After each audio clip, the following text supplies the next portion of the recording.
여러분은 혹시 스트레스를 풀려고 노력하면 할수록 오히려 더 지쳐버린 경험이 있으신가요? 명상도 해보고, 운동도 해보고, 취미 생활도 시작해봤지만 마음 한구석은 여전히 무겁고 답답합니다. 주변 사람들은 다들 자기만의 방법으로 스트레스를 잘 푸는 것처럼 보이는데 나만 유독 안 되는 것 같아요. 나는 왜 이렇게 약할까? 나는 왜 이것조차 제대로 못할까라는 생각이 들기 시작하면 스트레스 해소법 자체가 또 다른 스트레스가 되어버립니다. 오늘 이 영상에서는 스트레스 해소를 위한 노력이 왜 오히려 당신을 더 지치게 만드는지 그 심리적 메커니즘을 철학과 심리학의 렌즈로 깊이 들여다보고자 합니다.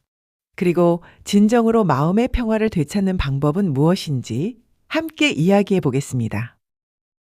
영상 시청에 앞서 이 여정을 함께하고 싶으시다면 구독과 좋아요로 마음을 나눠주세요. 그럼 시작하겠습니다. 남들이 다 한다는 이유만으로 당신도 억지로 버티고 있진 않나요? 현대인은 SNS와 경쟁 사회 속에서 끊임없이 남이 하는 거 다 따라하기라는 보이지 않는 의무감에 시달립니다. 친구가 요가를 시작하면 나도 요가를 해야 할 것 같고, 동료가 새벽 러닝을 한다고 하면 나도 뭔가 해야 할 것 같은 조급함이 밀려옵니다. 이는 진정한 필요가 아니라 놓치는 것에 대한 두려움에서 비롯된 보이지 않는 압박입니다. 20세기 미국의 영부인이자 인권 운동가로 유명한 엘리너 루스벨트는 누구도 당신의 동의 없이는 당신에게 열등감을 느끼게 할 수 없다고 말했습니다. 이 말은 단순히 자존감에 관한 격려가 아닙니다. 루스벨트는 우리가 타인의 기준을 내면화할 때 그 순간 우리 스스로 열등감의 감옥에 들어간다는 것을 지적했습니다. 남들이 하는 것을 나도 해야 한다는 강박, 남들만큼 성과를 내야 한다는 압박은 결국 내가 스스로에게 부여한 족쇄입니다. 남의 기준을 소유하려는 마음에서 벗어나야 합니다. 잠깐 생각해 보세요. 당신이 요즘 유난히 피곤한 이유는 당신의 삶이 아니라 남의 속도를 따라가느라 지친 겁니다. 외부의 압박이 내면화되면 스트레스 상황에서 나는 왜 이렇게 약할까라며 내면으로만 파고드는 악순환에 빠지기 쉽습니다. 이 함정은 문제를 해결하지 못하고 끊임없는 자기 비난을 유발합니다. 심리학에서는 이를 자기 초점적 주의라고 하는데요. 스트레스를 받을 때 외부 상황이 아니라 나 자신에게만 시선을 고정하는 경향을 말합니다. 나는 왜 이렇게 못할까? 내 성격이 문제인가? 나만 이렇게 힘든가와 같은 생각이 반복되면서 실제 문제 해결은 하지 못한 채 자기 비난만 깊어지는 겁니다. 이런 태도는 에너지를 소모할 뿐 어떤 건설적인 변화도 만들어내지 못합니다. 이 악순환을 깨는 근본적인 돌파구는 바로 선택과 포기에 있습니다. 남이 하는 것을 안 해도 괜찮다는 자기 해방적인 태도를 갖는 것이 정신건강에 가장 실용적인 해법입니다. 스트레스 해소법도 마찬가지입니다. 모든 사람에게 맞는 만능 해결책은 없습니다. 명상이 맞는 사람이 있고 운동이 맞는 사람이 있으며 어떤 이에게는 그냥 혼자만의 시간이 필요할 수도 있습니다. 중요한 건 남들이 뭘 하느냐가 아니라 나에게 진정으로 필요한 것이 무엇인지 스스로 선택하는 용기입니다. 당신의 귀한 에너지를 더 이상 비교와 경쟁에 낭비하지 않고 이제 스스로 나만의 선택을 할 용기가 있으신가요? 우리는 지금까지 남의 기준에 맞춰 살아가는 것이 얼마나 우리를 지치게 하는지 살펴봤습니다. 하지만 설령 남과의 비교에서 벗어났다 해도 여전히 마음이 편해지지 않는다면 어떻게 해야 할까요? 아무리 애를 써도 스트레스가 사라지지 않는다면 그건 당신이 약해서가 아닙니다. 이제 우리는 스트레스 해소 자체가 가진 근본적인 역설을 들여다봐야 합니다. 아무리 애써도 마음이 편해지지 않는다면 혹시 당신은 풀 수 없는 숙제를 쥐고 있는 건 아닌가요? 우리는 스트레스를 받으면 본능적으로 그것을 없애야 할 적으로 여깁니다. 그래서 명상을 하고 운동을 하고 취미를 찾습니다. 하지만 아이러니하게도 스트레스를 반드시 해소해야 한다는 강박 자체가 또 다른 스트레스를 만들어냅니다. 왜 그럴까요? 그것은 우리가 내 힘으로 바꿀 수 없는 것과 싸우고 있기 때문입니다. 현대 심리학의 아버지로 불리는 윌리엄 제임스는 스트레스를 이기는 가장 강력한 무기는 수많은 생각 중 하나를 내가 선택할 수 있는 능력이다 라고 했습니다. 제임스는 감정과 사고가 단순히 뇌의 작용이 아니라 우리가 선택하고 통제할 수 있는 영역이라는 점을 강조했습니다. 그의 말은 단순히 긍정적 사고를 하라는 뜻이 아닙니다. 스트레스 상황에서도 우리는 어떤 생각을 붙들 것인가, 어떤 태도를 취할 것인가를 선택할 수 있다는 것입니다. 하지만 많은 사람들이 놓치는 것은 우리는 외부 상황을 통제할 수 없지만 그 상황에 어떻게 반응할지는 스스로 결정할 수 있다는 사실입니다. 한번 돌아보세요. 지금의 답답함은 당신이 약해서가 아니라 내 힘으로 바꿀 수 없는 것과 싸우고 있기 때문입니다. 스트레스는 본질적으로 내가 스스로 결정할 수 없다는 지각에서 오는 고통입니다. 이를 통제 소재의 개념으로 설명할 수 있습니다. 통제 소재란 내 삶에서 일어나는 일들이 내 통제 안에 있다고 느끼는 정도를 말하는데요. 통제 소재가 외부에 있다고 느낄 때, 즉 내가 아무리 노력해도 상황이 바뀌지 않는다고 느낄 때 우리는 극심한 스트레스를 경험합니다.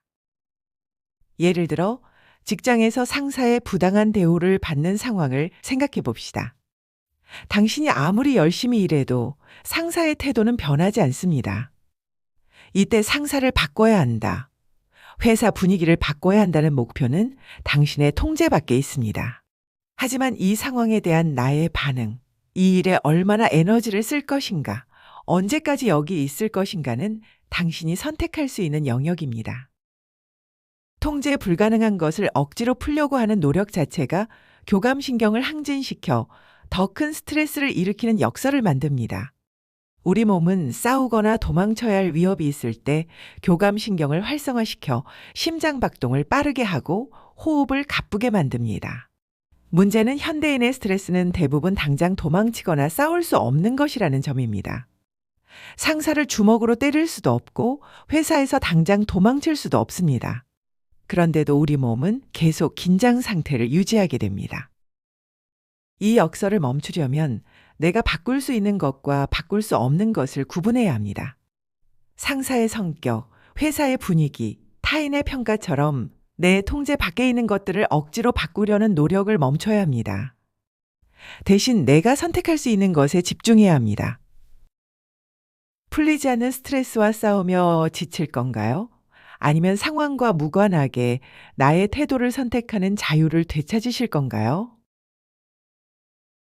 우리는 이제 스트레스를 없애려는 노력 자체가 역설을 만든다는 것을 이해했습니다. 그렇다면 그냥 포기하고 아무것도 하지 말아야 할까요? 아닙니다. 포기가 아니라 방향의 전환이 필요합니다. 이제 우리는 진정한 회복의 방향을 찾아야 합니다. 당신의 문제는 분석이 아니라 몰두해서 해결됩니다. 우리가 살펴본 것처럼 현대인의 가장 큰 오류는 스트레스가 올 때 내면을 너무 깊이 들여다보는 것입니다. 스스로를 고립시키고 나는 왜 이렇게 나약할까라며 자기 성격과 약점을 분석하는 정적인 자세로는 문제가 해결되지 않습니다. 사실 많은 경우 과도한 자기 분석은 문제를 더 크게 만들 뿐입니다. 나는 왜 이럴까를 계속 되뇌다 보면 어느새 자기 자신이 하나의 큰 문제 덩어리로 느껴지게 됩니다. 그렇다면 어떻게 해야 할까요? 심리적 회복은 무엇을 깨달았는가가 아니라 무엇을 실제로 행동했는가에 달려 있습니다. 습관의 힘을 연구한 작가 제임스 클리어는 우리의 삶은 거창한 목표가 아니라 우리가 매일 반복하는 습관에서 결정된다라고 했습니다. 클리어는 습관의 힘에서 큰 변화는 거창한 결심이 아니라 작은 행동의 반복에서 온다는 것을 수많은 사례로 증명했습니다. 하루에 1%씩만 나아져도 1년 후에는 37배 성장한다는 복리 효과를 말하며 매일의 작은 선택이 장기적으로 얼마나 큰 차이를 만드는지 보여줬습니다. 회복은 의지가 아닌 매일 반복하는 습관의 결과입니다. 그러니 이제는 방향을 바꿔야 해요. 더 이상 생각과 분석으로 에너지를 낭비하지 마세요. 당신의 진짜 자존감과 효능감을 쌓아 올릴 몸을 쓰는 행동을 시작하세요. 앞서 이야기했듯이 스트레스와 우울은 사람을 내면으로 침잠하게 만들어 자기 초점주의의 함정에 가둡니다. 이는 문제를 해결하지 않고 끊임없는 자기 비난만 유발합니다. 이 악순환을 깨는 치료적 돌파구는 에너지를 바깥으로 돌리는 행동 활성화에 있습니다. 행동 활성화는 원래 우울증 치료에서 개발된 기법입니다. 우울한 사람들은 기분이 나아지면 뭔가 하겠다고 생각하지만 실제로는 반대입니다. 뭔가를 하면 기분이 나아집니다. 작은 행동이라도 실행하면 그것이 성취감을 만들고 그 성취감이 다시 다음 행동의 동력이 됩니다. 예를 들어 우울하고 무기력할 때 침대에 누워 나는 왜 이렇게 아무것도 못할까를 생각하는 것보다 일단 일어나서 5분만 산책을 하는 것이 훨씬 효과적입니다. 몸을 움직이면 뇌에서 엔도르핀이 분비되고 자연광을 쬐면 세로토닌이 증가합니다. 무엇보다 나는 할 수 있다는 효능감을 체험적으로 느끼게 됩니다. 같은 원리로 스트레스를 이겨내는 힘은 자존감과 효능감에서 나옵니다. 나는 가치 있는 사람이다 라는 자존감, 그리고 나는 이것을 해결할 수 있다라는 효능감 말이에요. 진정한 자존감과 효능감은 마음으로 다짐하는 것이 아니라 무언가에 헌신하고 몰두하며 몸을 쓰는 행위를 통해 쌓아 올려집니다. 스트레스가 올 때 나를 비난하는 대신 외부에 헌신할 곳을 찾아 에너지를 전환하는 것이 자기 삶의 주도권을 되찾고 자존감을 체험적으로 쌓는 궁극적인 해결책입니다. 나를 끊임없이 비난하는 생각의 감옥에서 벗어나 몸을 쓰는 헌신적인 행동으로 당신의 자존감을 채우시겠습니까? 이제 우리가 함께 이야기한 내용을 실제 삶에 적용할 수 있는 구체적인 방법을 정리해 보겠습니다.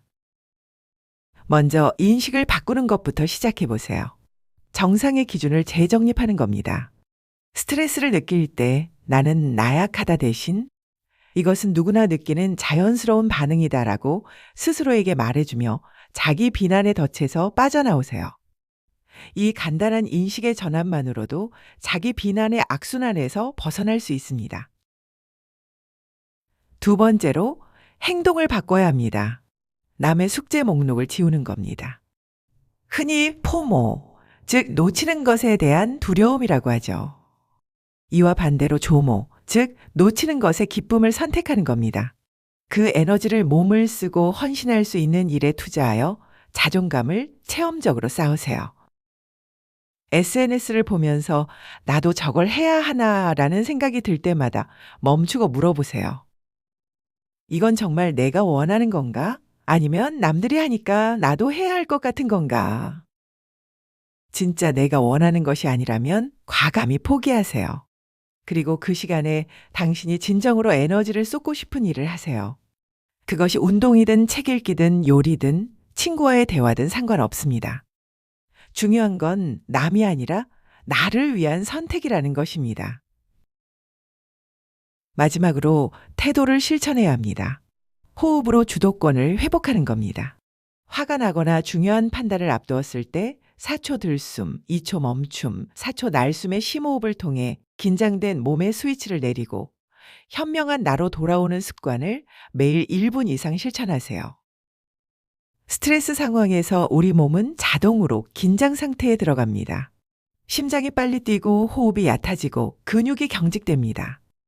이때 의식적으로 호흡을 조절하면 부교감 신경이 활성화되면서 몸이 이완됩니다.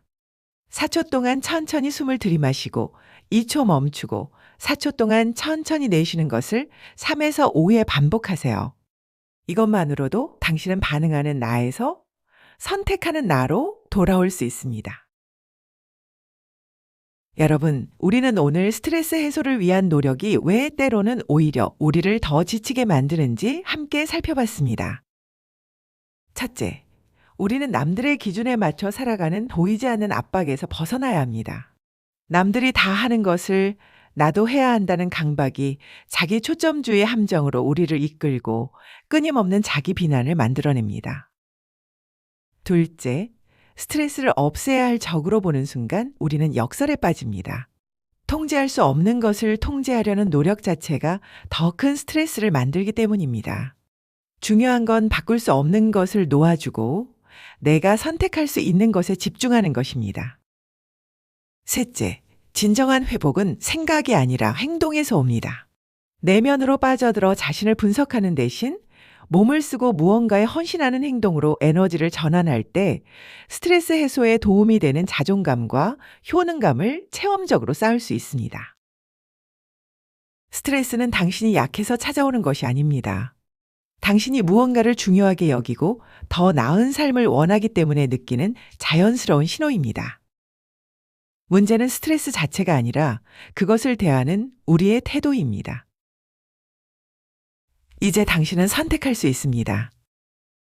남의 기준에 맞춰 끊임없이 자신을 채찍질하며 살 것인가, 아니면 나만의 속도로, 나만의 방식으로 살아갈 용기를 가질 것인가. 마지막으로 여러분께 묻고 싶습니다. 당신은 지금 이 순간 진정으로 당신 자신의 삶을 살고 계신가요? 오늘 영상이 여러분께 작은 위로와 통찰이 되었기를 바랍니다. 이 여정에 공감하셨다면 구독과 좋아요로 함께 해주세요. 그리고 댓글로 여러분의 생각을 나눠주시면 감사하겠습니다. 여러분 모두의 마음에 평화가 깃들기를 진심으로 바랍니다. 감사합니다.